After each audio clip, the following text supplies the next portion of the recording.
Hello everyone, আজি chicken biryani বনাবলৈ লৈছিলোঁ। তাৰ কাৰণে মই প্ৰায় 1 কেজি চিকেন এনেকৈ ডাঙৰ টুকুৰাকৈ অকণমান কাটি ল'লোঁ আৰু লগতে মই ইয়াত মেৰিনেট কৰিবৰ কাৰণে 200 গ্ৰাম দৈ লৈছোঁ। তাৰপিছতে ইয়াত দিছোঁ বিৰিয়ানী মছলা আৰু লগতে জিৰা পাউডাৰ আৰু অকণমান ব্লেক পেপাৰ। এইখিনি দি পেলাই মই প্ৰথমতে ভালকৈ গোটেইখিনি সানি ল'লোঁ। লৈ পেলাই ইয়াক মেৰিনেট কৰি ৰাখি দিম প্ৰায় 1 পৰা 2 ঘণ্টামানৰ কাৰণে। আৰু অলপমান ইয়াতে মই ৰেড চিলি পাউডাৰ এড কৰি দিছোঁ, প্ৰায় 1 চামুচ, ডাঙৰ চামুচৰ। গতিকে গোটেইখিনি মিলাই হাতেৰে ভালকৈ সানি লৈছোঁ যাতে ধুনীয়াকৈ মছলাখিনি লাগি যায় টুকুৰাবিলাকত। সেইখিনি ৰাখি দিলোঁ আৰু এতিয়া সেই বিৰিয়ানীৰ ওপৰত দিবলৈ যিখিনি পিঁয়াজ ব্যৱহাৰ কৰা হয় সেইখিনি মই অকণমান ভাজি লওঁ। দুটা পিঁয়াজ একদম মিহিকৈ কাটি লৈছোঁ আৰু হাতেৰে অকণমান গোটেইখিনি মোহাৰি দিলে এনেকুৱাই পাতলা হৈ যায় গোটেইবোৰ। আৰু সেইখিনি মই প্ৰায় ক্ৰিস্পি হোৱালৈকে ভাজি ল'ম। এনেকৈ মই এখন টিচু পেপাৰত সেইখিনি ৰাখি দিলোঁ যাতে তাৰ ক্ৰিস্পিনেছটো থাকি যায়।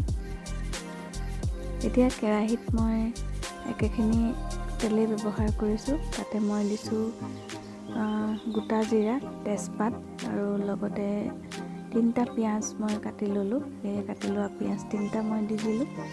প্ৰথমতে মই মাংসখিনি বনাই ল'ম আৰু মাংসখিনি বনাই লৈ পেলাই তাৰপিছতে মই বিৰিয়ানীটো ৰেডি কৰিম। এইখিনি পিঁয়াজখিনি ভাজা হৈ গৈছে, গতিকে ইয়াতে মই বিলাহী দি দিলোঁ এটা আৰু লগে ইয়াতে মই নিমখটো সোৱাদ অনুসৰি দি দিছোঁ। নিমখ দিয়াৰ লগে এইখিনি পিঁয়াজ আৰু বিলাহী আছিলে গোটেইখিনি ভালকৈ গলি যাব। লগতে মই অকণমান নামমাত্ৰ হালধি দিছোঁ, হালধি নিদিবও পাৰে, এইটো হালধি নিদিলেও কোনো কথা নাই। আৰু ইয়াত মই এতিয়া প্ৰায় এটা নহৰু আৰু অকণমান আদাৰ এটা পেষ্ট বনাই পেলাই দি দিছোঁ, আদা নহৰুৰ পেষ্ট দি দিছোঁ।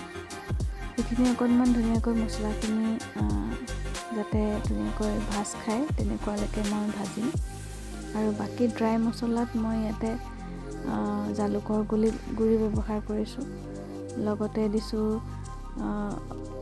জিৰা পাউডাৰ আৰু অকণমান বিৰিয়ানী মছলা। গোটেইখিনি দি পেলাই মই অকণমান পানী দি ঢাকি সেইখিনি যেতিয়ালৈকে ইয়াৰ পৰা তেল বিৰিঙি নুঠে তেতিয়ালৈকে ভাজি ল'ম গোটেই মছলাখিনি। আৰু মছলা ভাজা হৈয়ে গৈছে, ভাজ খাইছে, গতিকে ইয়াতে মই এতিয়া মাংসখিনি দি দিম, যিখিনি মই মেৰিনেট কৰি ৰাখি দিছিলোঁ। মেৰিনেট কৰা মাংসখিনি দি দিম আৰু তাত যিখিনি গ্ৰেভি আছে, দৈৰ পৰা যিটো গ্ৰেভি হৈছে সেইটো মই ইয়াতে এড কৰি দিলোঁ। গোটেই মাংসখিনি অকণমান মই প্ৰায় 80% কুক কৰিয়ে পেলাম ইয়াতে। এনেকৈ ঢাকি ইয়াত আৰু বাহিৰৰ পৰা পানী এড কৰিব নালাগে, কিয়নো ইয়াৰ পৰা অলৰেডি পানী ৰিলিজ কৰিবই। সেইখিনিতেই মই বনাই দিম। আনফালে মই চাউলখিনি কুক কৰি ল'ম।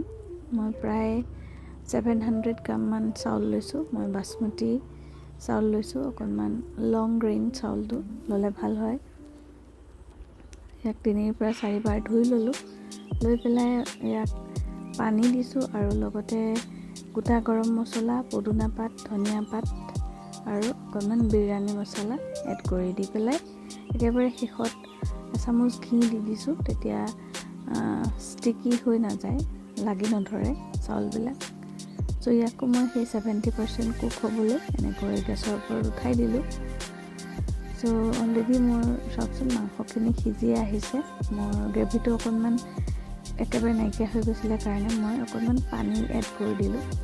ওপৰৰ পৰা মই কচুৰি মেথি এড কৰিছোঁ আৰু অলপ সময় মই ইয়াক কুক কৰি পানীটো অলপমান শুহাই ল'ম। আনফালে মোৰ চাউলখিনিও মই ৰেডি কৰিয়ে আছোঁ। চাউলখিনি এনেকৈ এবাৰ চাই ল'ব যে সেইখিনি সিজিছে নে নাই। ইয়াক যিহেতু 70% কুক কৰিব লাগিব, গতিকে অলম'ষ্ট মই 70% কুক হোৱালৈকে ইয়াক ৰাখি থৈ দিম। চাওক চাউল অলপমান সিজিছেই, গতিকে আৰু 2-3 মিনিট হৈ গ'লে মোৰ চাউলখিনি ৰেডি হৈ যাব।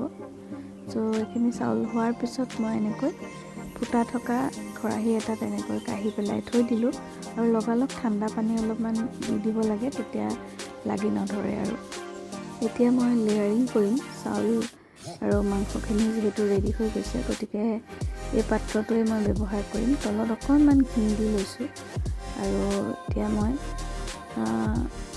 প্ৰায় 4টামান লেয়াৰ কৰিছোঁ। প্ৰথমতে একেবাৰে তলত মই অকণমান চিকেন লগত অলপমান গ্ৰেভি দিছোঁ। তাৰ ওপৰত মই চাউলৰ এটা লেয়াৰ দিছোঁ, ডাঠ লেয়াৰ এটা দিছোঁ। আৰু এতিয়া ইয়াৰ ওপৰত মই অকণমান বিৰিয়ানী মছলা আৰু লগতে কাজু খিচমিচ আৰু মই পদুনা পাত, ধনিয়া পাতখিনি ব্যৱহাৰ কৰিছোঁ। আৰু ইয়াত অলপমান মই যিখিনি পিঁয়াজ ভাজি থৈছিলোঁ, তাৰ পিঁয়াজ ভাজা অলপমান দি দিছোঁ। তাৰ ওপৰত আৰু এটা ডাঠ লেয়াৰ বনাম মাংসৰে। যিখিনি মাংস আৰু ৰৈ গৈছে গোটেইখিনি মই এই লেয়াৰটোত দি দিছোঁ। আপোনালোকে বিচাৰিলে আৰু এটা লেয়াৰ বনাব পাৰে। চ' মাংসখিনি দিয়াৰ পিছত ইয়াৰ ওপৰত একেবাৰে ওপৰত মই আকৌ চাউলৰ এটা লেয়াৰ বনাম। ইয়াত মই গোটেই চাউলখিনি ব্যৱহাৰ কৰিছোঁ।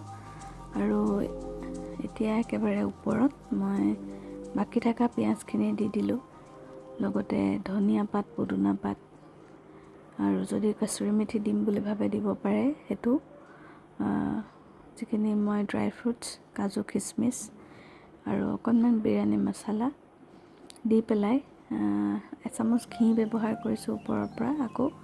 আৰু লগতে মই অকণমান কেশৰ ৰাখি থৈছিলোঁ গাখীৰত তিয়াই, সেইখিনিও দি দিলোঁ। চ' ওপৰৰ পৰা মই এনেকৈ ফইল পেপাৰ এখন দি পেলাই ধুনীয়াকৈ ব্লক কৰি দিলোঁ আৰু ওপৰত ঢাকনখন দি পেলাই টাৱাখন গৰম হোৱাৰ পিছত মই ইয়াক 15 পৰা 20 মিনিট সময় এনেকৈ টাৱাৰ ওপৰত ৰাখি দিম। লগালগ খুলি দিব নালাগে। 15 পৰা 20 মিনিট সময় ৰখাৰ পিছত আধা ঘণ্টামান এনেকৈ থৈ দিলে তেতিয়া নিজে নিজে গোটেইখিনি কুক হৈ যায়। চ' আমাৰ বিৰিয়ানী অলৰেডি ৰেডি হৈ গৈছে। আৰু তাৰ লগত খাবৰ কাৰণে মই অকণমান ৰাইতা বনাইছিলোঁ। আমাৰ ঘৰত অৱশ্যে ইমান পচন্দ নকৰে যদিও মই অকণমানেই বনাইছোঁ বাৰু। 2 চামুচ দৈ দিছোঁ। তাত মই অকণমান কাটি থোৱা পিঁয়াজ, সৰু সৰুকৈ কাটি থোৱা পিঁয়াজ, তিয়ঁহ সৰু সৰুকৈ কাটি লৈছোঁ, সেইখিনি দি দিছোঁ। আৰু লগতে পদুনা আৰু ধনিয়াৰ পাত সৰু সৰুকৈ মিহি মিহিকৈ কাটি দিছোঁ।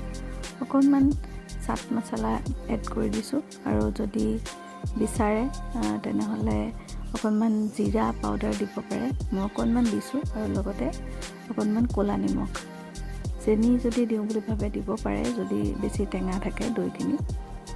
চ' গোটেইখিনি ভালকৈ মিলাই দিলোঁ। পাত্ৰটো অকণমান সৰু হৈছে কাৰণে অকণমান ডাঙৰ পাত্ৰ এটাত এইখিনি ট্ৰান্সফাৰ কৰি দিলোঁ। আৰু লগতে ইয়াত অকণমান পানী দি দিম, কিয়নো অকণমান ডাঠ হৈছে, গতিকে ইয়াত মই পানী অকণমান ব্যৱহাৰ কৰিছোঁ। গোটেইখিনি ভালকৈ ইয়াত মই মিলাই দিলোঁ। চ' আমাৰ ৰাইতাও ৰেডি হৈ গ'ল।